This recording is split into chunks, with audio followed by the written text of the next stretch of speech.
Sekolah Muamalah ANB, cara mudah belajar muamalah.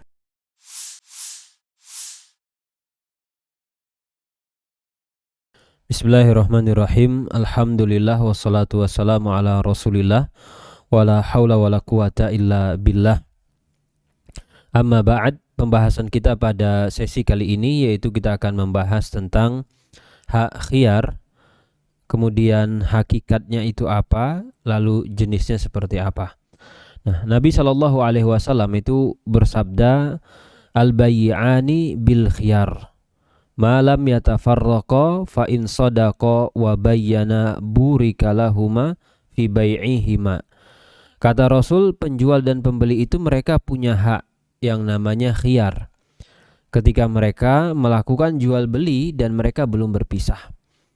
Kalau nanti di saat mereka transaksi mereka jujur, penjual bilang barang seperti apa aslinya, speknya bagaimana, maka keberkahan akan mereka dapatkan. Termasuk pembeli ketika dia bayar, uang yang dia gunakan juga uang yang bukan palsu dan seterusnya. Kalau nanti seandainya kata wa kadzaba, mereka tidak jujur, penjual dusta, pembeli juga menipu, maka hilang berkah dari transaksi keduanya. Nah, ini mendasari bahwa ada namanya fasilitas saat kita melakukan transaksi yang disebut dengan hak khiyar. Hakikat daripada hak khiyar itu sebenarnya apa? Hakikat khiyar itu adalah menyediakan opsi untuk putar balik.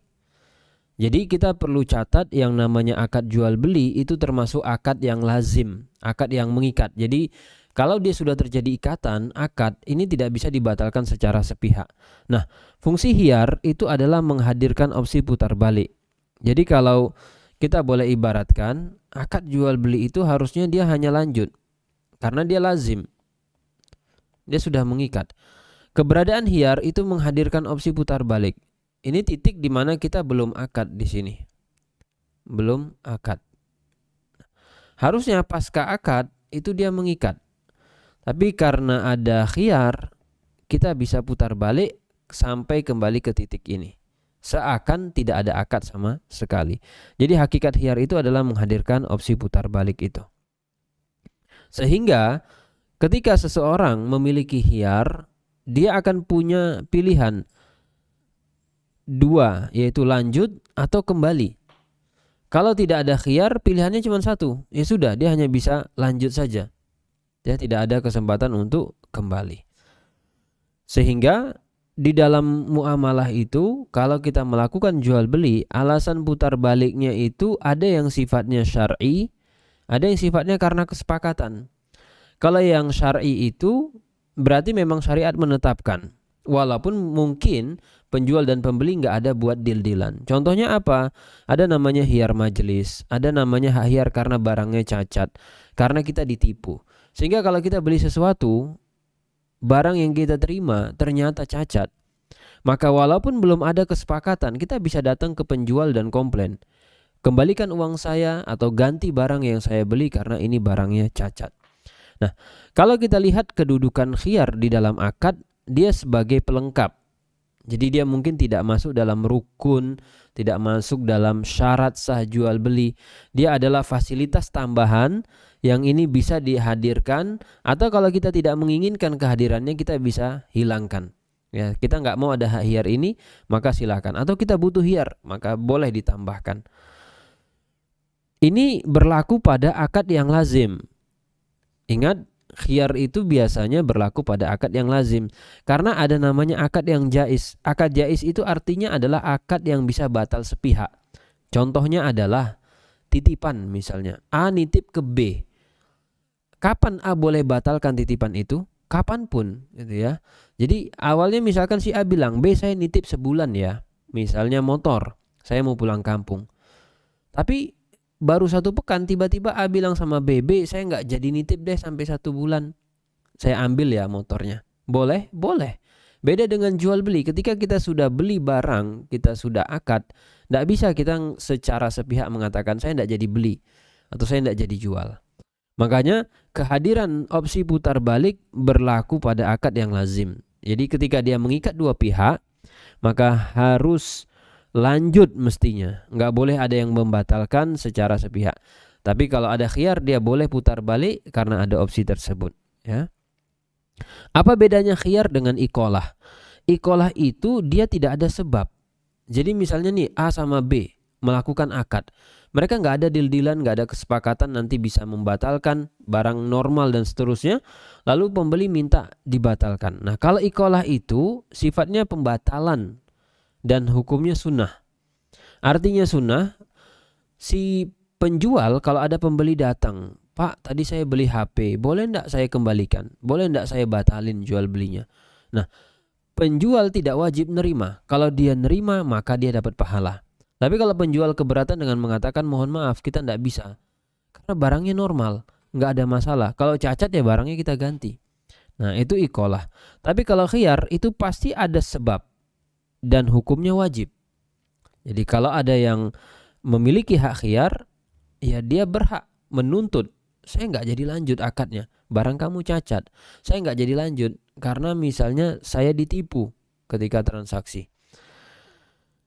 Kalau khiyar hadir di dalam suatu akad jual beli, dia punya efek. Ada efeknya itu membuat akad menjadi gantung, ya belum tuntas. Kalau sudah tuntas berarti perpindahan kepemilikan utuh. Nah pertanyaannya, selama masa khiyar barang itu milik penjual atau pembeli? Kalau ada kerusakan urusan siapa? Jawabannya urusan pembeli. Jadi ingat, ada tahapan namanya rencana akad, ada tahapan akad, ada tahapan bayar, ada tahapan serah terima. Nah, khiyar itu biasanya muncul ketika sudah terjadi akad. Rencana, kemudian terjadi akad, barulah muncul yang namanya khiyar. Kalau tidak ada akad, nggak mungkin ada khiyar. Karena khiyar ini adalah fasilitas yang ditambahkan pada akad. Nah, sekarang lihat status barang. Kalau sudah akad, barang sudah diserahkan ke pembeli, maka barang menjadi resiko pembeli. Apapun kerusakan itu urusan pembeli. Tapi kalau barang masih di penjual, itu resikonya penjual. Nah, barang milik siapa setelah akad? Setelah akad barang menjadi miliknya pembeli. Karena fungsinya akad adalah memindahkan kepemilikan. Sehingga kalau ditanya, ketika rentang khiyar itu nanti barang punya siapa? Punya pembeli. Karena barang sudah pindah jadi miliknya pembeli. Resiko kalau sudah dipegang barang oleh pembeli, resiko urusan pembeli. Tapi kalau barang masih di penjual, maka resiko punya penjual. Ya. Nah, di dalam syariat kita, khiyar tadi ingat kata kuncinya adalah sesuatu yang muncul. Opsi pilihan putar balik karena ada sebab.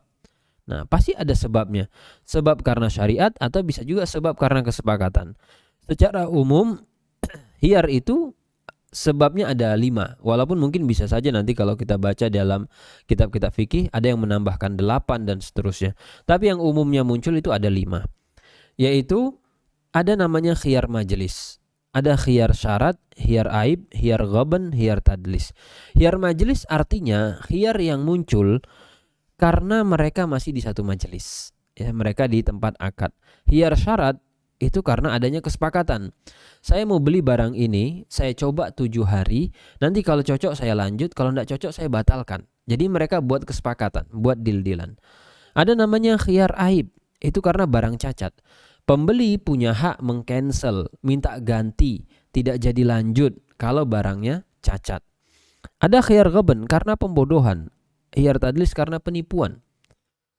Ketika kita membeli barang, kita diakalin, kita dibodohin, kita ditipu. Ketika sadar, maka kita punya hak untuk membatalkan akad. Dan itu dilindungi oleh syariat dan dibolehkan. Baik, itu secara umum mengenai hakikat khiyar dan juga konsekuensi serta penyebabnya. Insya Allah nanti di sesi berikutnya kita akan bahas terkait dengan rincian dari masing-masing khiyar atau jenis khiyar tersebut. Wassallallahu ala nabiyina Muhammad wa ala alihi wa sahbihi wasallam.